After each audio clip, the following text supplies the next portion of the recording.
Canal Retina. Información y actualidad sobre la retina en español. Programa elaborado por la Asociación Retina Murcia, Retimur. Presenta David Sánchez. Hola y bienvenido a este 22º episodio de Canal Retina.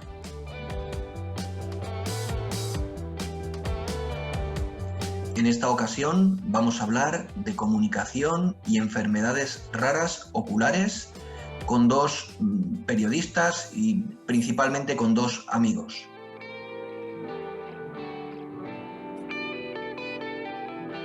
Pero antes déjame que te indique como siempre dónde puedes encontrarnos en www.canalretina.org, también en las plataformas de podcast iVoox, Apple Podcast, Spotify y Google Podcast, y también, si prefieres verlo con vídeo, nos puedes encontrar en el canal de YouTube de la Asociación Retina Murcia.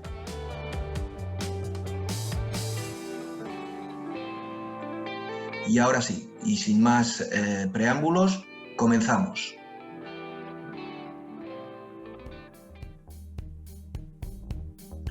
Como decía, hoy estamos con dos periodistas, pero sobre todo con dos amigos.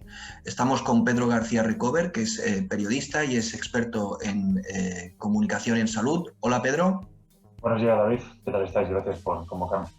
Muy bien. Y estamos con Andrés Torres García, que es periodista, es el encargado de comunicación en la Asociación Retina Murcia y es el director de la revista Visión que edita la Federación de Asociaciones de Distrofias Hereditarias de Retina de España, FARPE. Hola, Andrés. Hola, buenos días, David. Buenos días, Pedro. ¿Qué tal? Gracias por invitarme. ¿Qué tal? Muy bien. No sabía que éramos primos. Muy bien. Bueno, pues como veis, estamos entre amigos y lo que pretendemos es hablar de la comunicación sobre las enfermedades raras oculares, ¿no? La primera cuestión que quiero plantearos es, bueno, que nos contéis o qué percepción tenéis de qué posición o de qué lugar ocupan las enfermedades raras y más concretamente las enfermedades raras oculares en los medios de comunicación, ¿no? ¿Cuál es vuestra percepción? Vamos a empezar con Pedro. Bueno, pues la percepción es la que estamos viendo, es decir, normalmente ya sean empresas, sociedades médicas o tejido asociativo, pues nos apoyamos en los días D, ¿no? El día de la enfermedad rara o poco frecuente, de tal patología, el día de la salud, el día de la visión, en esos marcos, ¿no? Pero indudablemente yo creo que también las entidades de pacientes debemos fortalecernos y crear unas estructuras cada vez un poquito más profesionalizadas y cada vez más robustas. Es decir, uno de los proyectos, y hace unos días veíamos ese primer webinar de Onero, lo que sí os puedo avanzar es que ya está trabajando para colaborar junto con una universidad potente para empezar a investigar y analizar el impacto social de las enfermedades raras que afectan a la visión. Entonces, ahí también tenemos que apoyarnos y utilizar esos mecanismos totalmente serios y veraces hablados con estudios, para también comunicar. Así que yo creo que la opción de esos días D son interesantes, pero también hay que ser innovadores y creativos para buscar otras estrategias y encajar ruedas de prensa, desayunos informativos en otros momentos. Ajá. Y Andrés, ¿cuál es tu percepción? Bueno, todos sabemos que la salud es lo primero, incluso por delante del amor y del dinero. Y bueno, en realidad la salud como tal ocupa un lugar importante en los medios de comunicación. Una buena prueba de ello es la pandemia que estamos viviendo, pues que lleva pues más de un año en primera página todos los días, pues porque afecta directamente a nuestra salud. Ha cambiado incluso la estrategia de los medios de comunicación, que bueno, dan páginas y páginas y estamos todos pendientes de citas y de cifras y de datos a diario sobre la salud. Otra cosa es la salud en su sentido más amplio y irnos a especificaciones y a casos concretos. En el caso de las enfermedades raras, como las padecemos poca gente, por eso se llaman raras, pues el impacto es mucho menor. Necesitamos de medios especializados, como decía Pedro, de días mundiales, días nacionales, para hacernos eco y así poco a poco ir haciéndonos más hueco.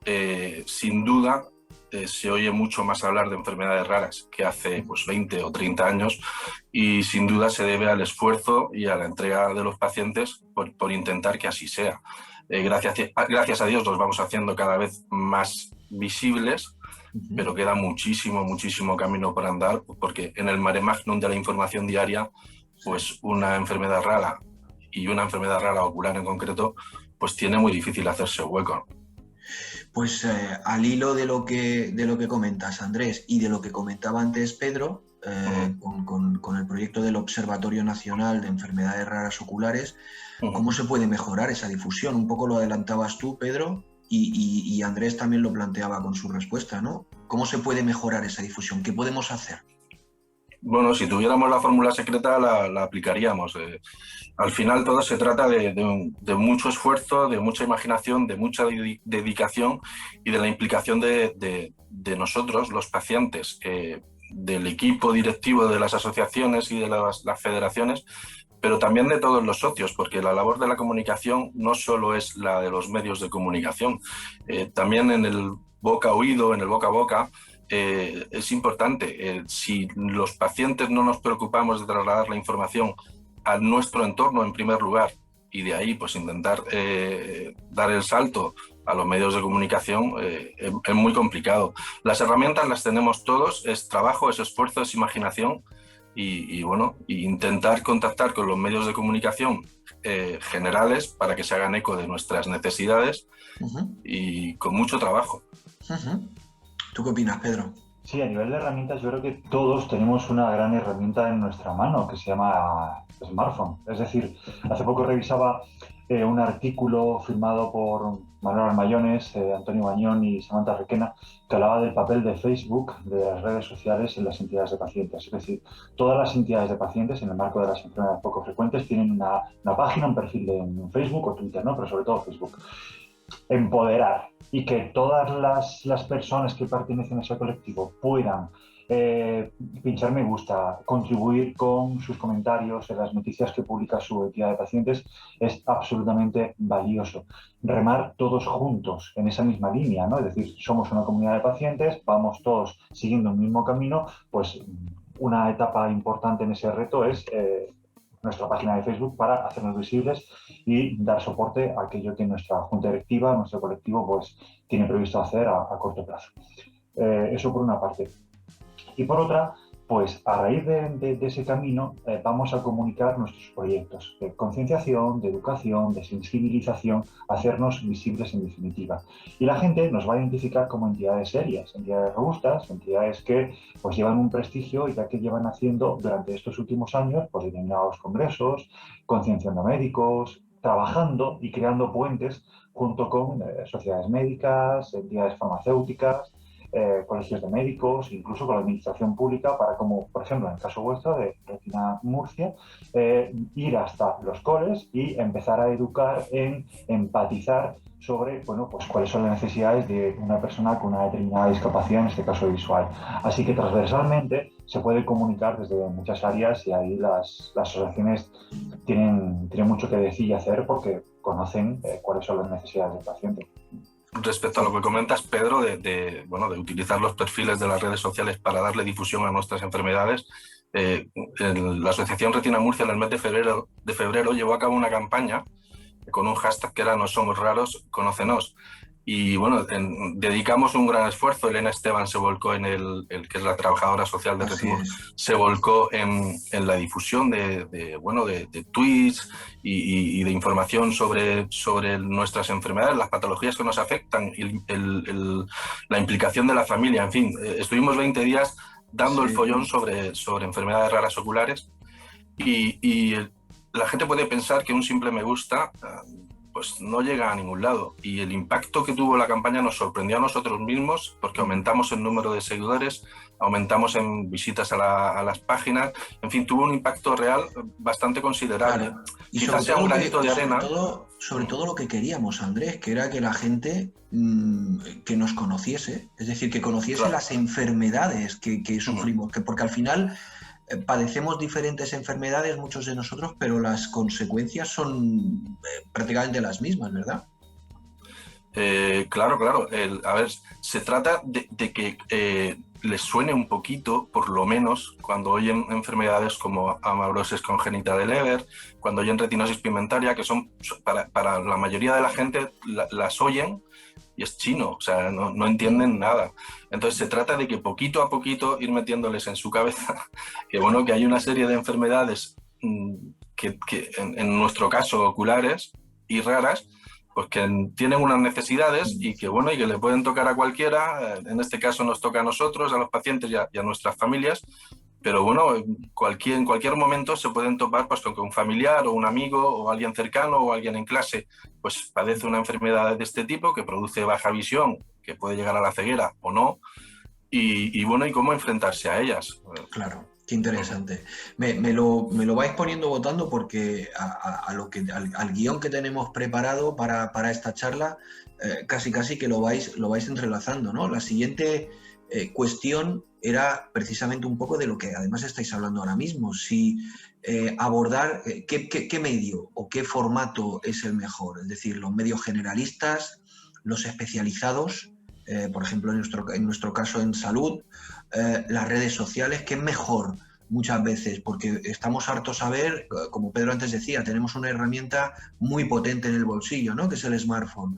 Muchas veces un tuit es una pasada, pero es que hay otras veces que ves un reportaje en televisión y también tiene la capacidad de llegar a muchísima gente. ¿Cuál es el mejor? O a lo mejor no sé si son todos. Pedro, ¿tú qué opinas? Bueno, yo creo que al hilo de lo que decíamos antes, yo creo que en algún momento, y creo que en poco tiempo, Retimur estará en las universidades como ejemplo de protocolo de comunicación, ¿no?, dentro de las entidades de pacientes. Dicho esto, creo que todos los elementos son buenos y estamos en un momento donde, sobre todo por las estructuras débiles de las entidades de pacientes, ser creativos e innovar es muy importante para estas asociaciones y estas estructuras.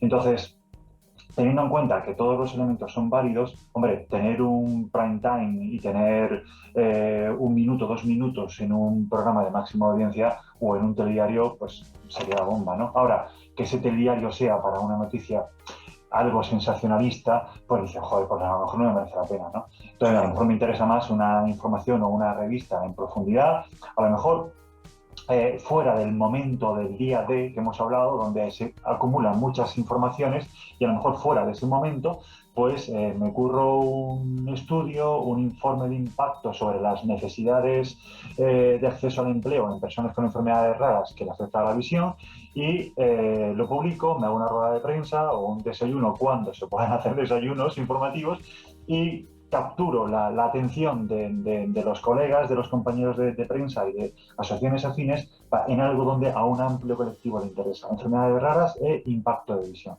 Entonces, bueno, pues yo creo que hay que pensar también mucho qué queremos hacer y de qué manera. Por eso es muy importante crear un protocolo, una pauta, para saber cómo, de qué manera y por qué vamos a hacer tal acción. Andrés. Bueno, nuestra misión como asociaciones de afectados es hacer atractiva la información para que los medios generales se hagan eco de nuestras necesidades, de nuestras reivindicaciones, porque damos por hecho que los medios especializados pues tienen la puerta abierta a darnos voz, a escribir sobre nuestras enfermedades. Y bueno, a lo mejor es mucho dar por hecho, pero creemos que es así, ¿no? De hecho, sí es verdad que hay publicaciones donde sí aparecen nuestras patologías. Yo pienso que la combinación de un tuit atractivo que te lleva a leer un reportaje es la ideal. Introducirse en la materia a través de un reportaje pues te da mucho más conocimiento que las redes sociales. En cualquier caso, las redes sociales sí llegan a millones de personas. El problema es que en el mare magnum de miles de millones de mensajes que se publican en ellas, pues podemos perdernos. Tenemos que intentar pues hacer información atractiva para que los medios generales, que son los que llegan a la mayoría de la población, pues se hagan eco de lo que nos sucede, y no solo en los días mundiales, sino bueno, pues con algo más de regularidad. Creo que lo estamos consiguiendo porque ya se están incluyendo en las parrillas, pues bueno, en los programas de salud, sobre todo, se van incluyendo. El otro día salía la doctora Ayuso hablando de avances genéticos en el tratamiento de la retinosis pigmentaria y de otras enfermedades, y creo que lo vamos consiguiendo en una cadena nacional, que creo que era la sexta.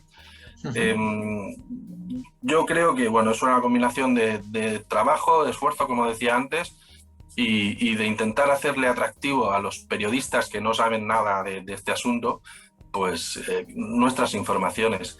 Desgraciadamente, hoy en día llama más la atención que unas gafas aparezcan en una bolsa de patatas, como ocurrió ayer, que fue una noticia que no es que tuviera una gran difusión, pero yo la escuché hasta en 2 cadenas de radio distintas. Pues que una persona pues vaya perdiendo la visión de forma progresiva. Hay que intentar no convertir nuestra situación en unas gafas que aparecen en una bolsa de patatas, pero sí intentar enganchar a los medios de información general a nuestras necesidades, y eso es misión nuestra. Y al hilo de lo que nuevamente comentas, ¿piensas que estamos aprovechando todas estas herramientas que tenemos? Es decir, prácticamente hoy todo el mundo somos capaces de grabar un podcast, de tener redes sociales, por supuesto, de tener nuestra página web, de tener acceso a determinados medios de comunicación. Lo vamos logrando, ¿no? Sí que es cierto que, evidentemente, con cuentagotas, no todo lo que querríamos, y en ocasiones a lo mejor no incluso en la forma en la que querríamos, claro, ¿no? Pero claro, ¿estamos aprovechando estas herramientas o nos estamos quedando cortos o no lo sabemos hacer? ¿Qué opinas? Yo creo que sí, porque si somos resultadistas, la difusión que estamos teniendo, por ejemplo, con este canal Retina, a nosotros mismos nos sorprendió. Y quizá no sea una difusión a nivel mundial, sí, porque estamos llegando a varios países de Latinoamérica e incluso a Estados Unidos, donde nos llegan a escuchar a través de este episodio, de episodios como este de Canal Retina. Pero vamos, yo creo que sí, la campaña que decía antes de No Somos Raros también tuvo una gran difusión y un gran impacto en nuestro entorno, desde luego, en nuestros pacientes y sobre todo en los profesionales, que al final es a los que también nos interesa llegar, pues para que se impliquen en investigaciones que lleven a una cura de nuestras enfermedades, que hoy por hoy pues no existe o existe de una forma muy, muy somera. Y en fin, yo creo que sí está funcionando.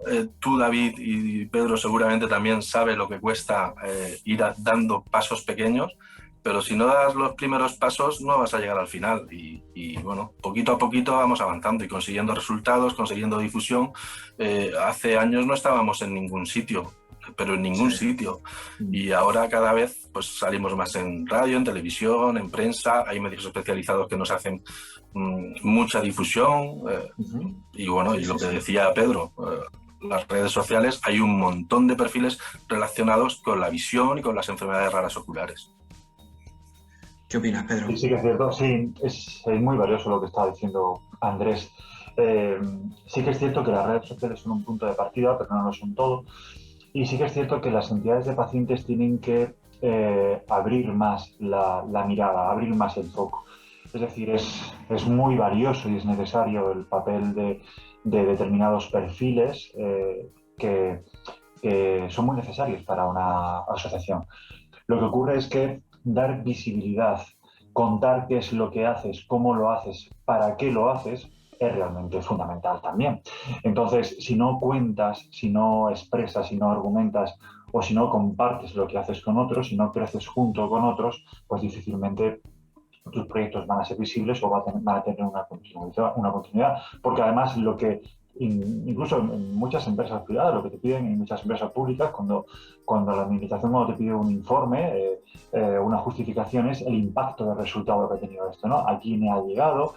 ¿Cuántas personas se han beneficiado? O, por ejemplo, un balance de los medios de comunicación donde ha salido, ¿no? Pues esa jornada, ese congreso, ese programa de acción psicosocial, lo que sea, ¿no? Pero sí que es cierto, ¿no? O sea, si una determinada administración pública financia un proyecto, pues también la administración pública le gusta verse representada en determinado medio de comunicación, obviamente. Entonces, con esto quiero decir que es importante consolidar, por ejemplo, el ejemplo de Retimur, el ejemplo de Adiridia Retimur con Andrés Torres, el ejemplo de Adiridia con Carmen. O sea, hay entidades de pacientes que sí están teniendo muy clara cuál es la visión de consolidar determinados puestos y determinados enfoques. Y sobre todo, dejar que los profesionales pues, puedan trabajar y hagan su trabajo. Porque, claro, sobre comunicación, los que más saben, evidentemente, pues, son ellos con el apoyo de sus juntas directivas y sus equipos. Pero me parece fundamental aprovechar las oportunidades. Un programa psicosocial sobre sensibilización en enfermedades raras que afectan a la visión. Seguidamente, junto a él, de forma paralela, una campaña de comunicación. Programa de sensibilización en educación con menores en primaria, campaña de comunicación. Congreso de afectados, tal, campaña de comunicación. Y de forma paralela hacer pico y pala, pico y pala, pico y pala. Seguramente gracias a este tipo de enfoques y de recursos, pues retina, la neuropatía óptica de Leber, la iridia, son cada vez más visibles, cuentan además con mayor referencia de los equipos médicos, de las entidades farmacéuticas, de los expertos en salud y al final así pues vamos abrazando esa vulnerabilidad que tienen las entidades de pacientes, pero vamos abrazando, vamos tendiendo puentes con expertos y al final nuestro trabajo tiene una mayor proyección. Claro.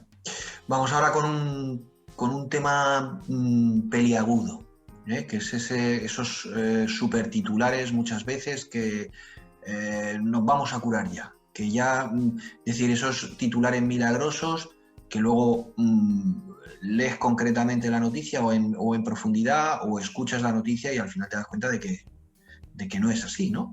Estos titulares informan, desinforman, nos benefician, nos perjudican.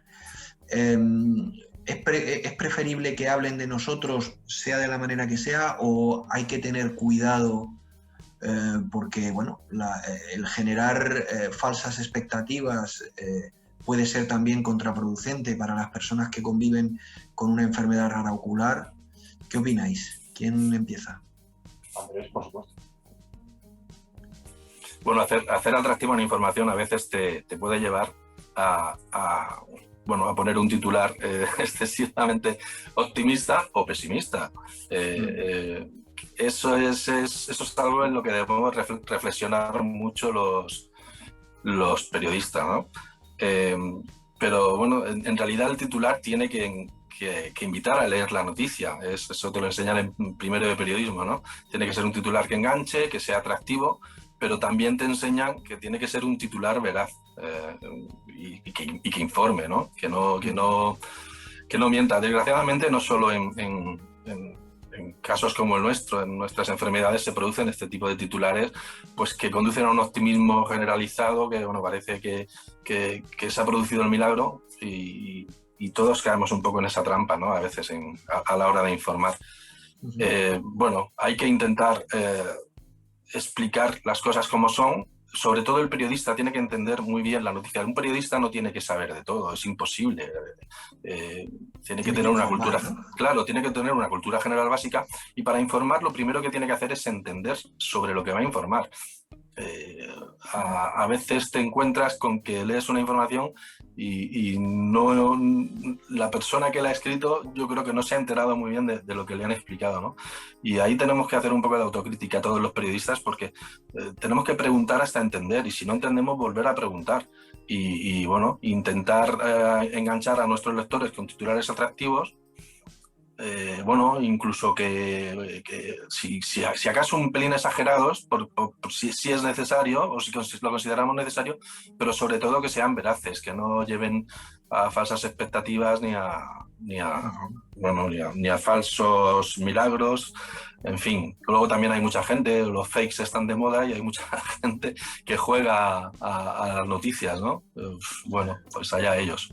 Pero a lo mejor incluso, y perdona que ahora te doy paso, Pedro, pero a lo mejor incluso nosotros mismos, ¿no? Muchas veces a lo mejor con los tweets o con los posts que ponemos en Facebook, ponemos cosas, a lo mejor lo que llama la atención es que te retuiteen muchísimo, y a lo mejor lo que estás comentando, lo que estás diciendo, tenemos que llevar cuidado con eso también, ¿no? Nosotros primero, todos, en general, pero también nosotros, ¿no? Claro, tenemos que ser sensibles y ponernos en la piel del afectado que va a leer lo que escribimos. Sobre todo nosotros, los primeros, ¿no? En nuestras publicaciones, en nuestras revistas, seguramente yo mismo habré caído alguna vez en ese intentar ser espectacular en un titular y a veces me he pasado pues, por varios pueblos, ¿no? Bueno, yo creo que hay que intentar controlarse un poquito sin estar reñido con conseguir titulares atractivos y sobre todo informaciones atractivas y, como decía antes, que consigan atraer a los medios de información general para que se hagan eco de nuestras necesidades y reivindicaciones, sin caer en desinformar, desde luego. Pedro. Yo creo que las entidades de pacientes a la hora de comunicar somos realmente prudentes, porque sabemos muy bien lo que se cuece, sabemos muy bien el sentir de nuestros socios, las personas afectadas y las familias. Por lo tanto, la prudencia yo creo que lo tenemos dentro. Entonces, a la hora de publicar, yo creo que tenemos cuidado, sobre todo en qué ámbitos, ¿no? Hombre, si vas a publicar una información sobre el Congreso de Retina Murcia, wow, es que es una pasada. Entonces, hay que darle color y hay que darle alegría a esa información que estamos tratando, ¿no? Entonces, además, los ponentes que lleváis, las mesas redondas, todo lo que realizáis alrededor merece, ¿no? Darle eco, porque realmente es valioso. No solamente para la asociación, sino para todas las personas que están interesadas en conocer lo que, una vez más, el Congreso vuestro nos va a aportar. Yo, mientras hablaba Andrés, he apuntado algunas cosas. Por una parte, el sentir y el carácter de prudencia que tienen las entidades de pacientes, porque conocen, ¿no? la situación desde dentro. Luego, el tema de, habláis de los posts, los tweets, y eso se traduce en clics, ¿no? Y las empresas traducen la información en clics. Tantos clics tienes, tanto éxito tienes y tantos ingresos por publicidad. Eso hay que tener mucho cuidado, y sobre todo en ámbitos de salud, porque ahí es donde vienen también un porcentaje muy alto de esas noticias sensacionalistas, ¿no? Que captan la atención. Venga, un titular muy llamativo. A mí en alguna ocasión algún superior me ha dicho: Pedro, pues en el marco de las enfermedades raras y el día de, pues cógete una noticia que hable de las 6 enfermedades más raras del mundo que no tienen cura.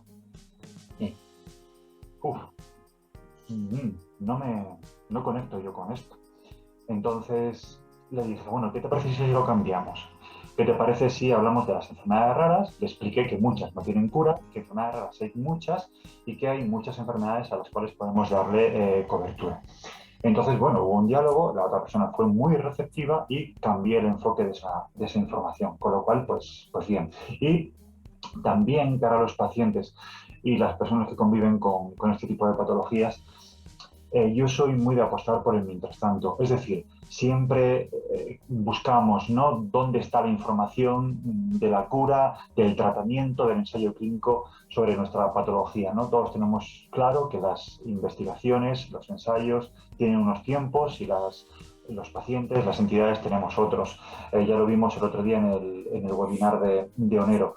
Y por eso para mí es tan valioso el mientras tanto, ¿no? El trabajo psicosocial que se hace de las entidades de pacientes para preparar, para informar a los pacientes sobre que efectivamente se está trabajando y que en algún momento llegará. Y cuando llegue ese momento vamos a estar informados y preparados. Pero para eso también es necesario pensar en ese mientras tanto, sabiendo que hay unos profesionales en España y en el resto del mundo trabajando para esos potenciales tratamientos. Así que yo creo que tener un buen equipo con nuestros jefes y colegas y pensar en la prudencia, yo creo que nos va a ayudar mucho, ¿no?, a la hora de terminar. Pues para ir terminando, precisamente de eso quería hablar, Pedro. ¿Cómo os iba a preguntar que cómo se organizan las entidades de pacientes, pero quizá mejor cómo se deben o cómo se deberían organizar las entidades de pacientes para poder comunicar mejor, para poder mejorar en ese aspecto, que al final es el que, bueno, pues te hace llegar a la gente, y evidentemente si no tienes acceso a que un medio de comunicación generalista, como hemos hablado, especializado, etcétera, te pueda dar difusión, pues siempre tratar de emitirla por uno mismo, la propia entidad. ¿Cómo nos debemos organizar? ¿Qué debemos hacer? ¿Cómo debemos abordar este aspecto que efectivamente las asociaciones de pacientes estamos para dar servicios, ¿no?, a nuestro colectivo, a las personas que se acercan a nosotros, pero también una parte de nuestro trabajo es dar a conocer esas patologías, sensibilizar a todo aquel que no ha oído hablar nunca de nosotros, ¿no?, como decíamos al principio. ¿En qué debemos mejorar? ¿Cuál es vuestra percepción en este sentido para ir terminando? ¿Quién se anima? Bueno, había una película hay una película de Mel Gibson, creo que se llamaba Campo de Sueños, que el lema de la película, el lema de presentación de la película era: si lo construyes, vendrán. Y bueno, sin ánimo de hacer spoiler, lo que tenía que construir Mel Gibson era un campo de béisbol, y entonces bajaban del cielo estrellas del béisbol a jugar ahí, ¿no? En fin. Lo que quiero decir con esto es que si nosotros construimos, como decía Pedro, ¿no?, estructuras organizativas e informativas, al final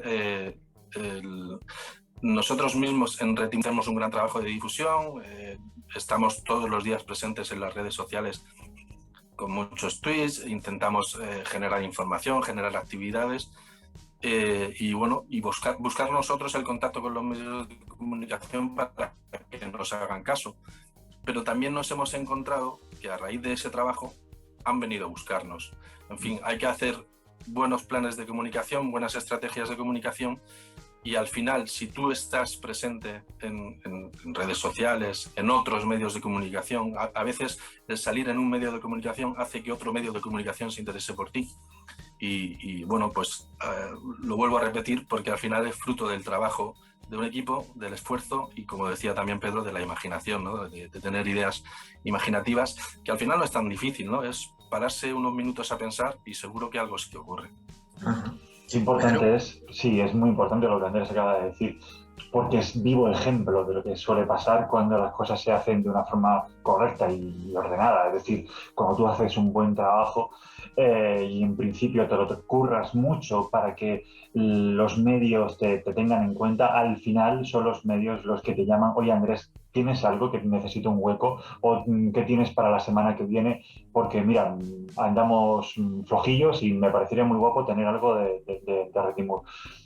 Al final es un toma y daca, porque te ven como una entidad seria, responsable, fiable y que da una información con un equipo de personas detrás, ¿no? Y que lo que publiquen sobre Retina Murcia pues va a tener un gran impacto, porque se dan cuenta de que hay muchas personas que van a seguir la información de Retina Murcia. Con lo cual, en ese sentido, genial. Yo he apuntado dos palabras, y una es empoderar y el engagement, dos palabras que están muy en boga últimamente, ¿no? Empoderar es pues lo que hacemos las entidades de pacientes, cohesionar, darles cariño, información a las personas que están con nosotros, a los que acaban de debutar con una enfermedad y vienen con un golpe y un mazazo porque no se lo esperaban, y es su hijo, es su hija, es su marido, es su mujer, en fin, ¿no? Y claro, tienes que darles información, soporte, ayuda psicosocial, que estén bien formados sobre la enfermedad, el desarrollo de la misma, y que los equipos psicosociales de las entidades estén ahí, ¿no? Y luego el engagement es ese episodio donde nuestro colectivo pues está suficientemente empoderado y colabora con todo lo que la asociación le pide. Y si tú lanzas un tweet, pues vas a tener 200 retweets porque la gente está contigo y te va a apoyar, que es el caso de muy buen vuestro de Retina Murcia, ¿no?, como la última campaña que habéis hecho con las enfermedades raras poco frecuentes. En definitiva, creo que todos sumamos y tenemos una masa social que al igual que nosotros hemos brindado nuestro apoyo, porque nuestra función, ellos también pueden y tienen el tiempo y la capacidad de apoyarnos en cualquier momento cuando los proyectos, las comunicaciones y los programas de la entidad vayan hacia adelante. Creo que tenemos un gran trabajo y tenemos muchas personas que van a estar con nosotros, ni delante ni detrás con nosotros, para sumar esfuerzos que son cada uno de nuestros colectivos. Pero además, si nos sumamos con las entidades paraguas, vamos a hacer todavía un trabajo mucho más potente. Pues amigos, Pedro y Andrés y Pedro, ha sido un auténtico placer charlar con vosotros y saber un poquito más en relación a los temas de comunicación en el caso de las enfermedades raras oculares. Tendríamos muchas cosas más de las que hablar y seguramente os emplazo a que en el futuro así lo hagamos, porque se quedan muchas cosas en el tintero y daría para mucho, pero bueno, lo vamos a dejar aquí y os queremos dar las gracias con mayúsculas por vuestras impresiones, por vuestros consejos, que son extraordinariamente provechosos, y nos encontramos en el camino, es decir, seguimos hablando y bueno, pues simplemente agradeceros a los dos. Muchas gracias. Muy bien, gracias David, gracias Pedro. A vosotros, gracias por darme la oportunidad de compartir este espacio de prestigio y muy consolidado como es el Canal Retina. Gracias Andrés, gracias también David por contar conmigo y seguimos comunicando. Un abrazo grande. Muy bien. Y hasta aquí este 22º episodio de Canal Retina, en el que hemos hablado de comunicación y enfermedades raras oculares. Ya sabes que si el episodio te ha gustado, le puedes dar a compartir, le puedes dar un me gusta y hacer que de esa manera lleguemos a más gente. Como siempre te decimos, el objetivo, y lo hablábamos en el episodio de hoy, es tratar de sensibilizar, de dar a conocer las enfermedades raras oculares, que son, para todos, tienen un común denominador que es la pérdida de visión, y todos tenemos unos objetivos comunes que son darlas a conocer. Nada más, muchísimas gracias por seguirnos y nos emplazamos en el próximo episodio, que será más o menos dentro de un mes, y ya sabéis que, como siempre decimos, Retimur mira por ti.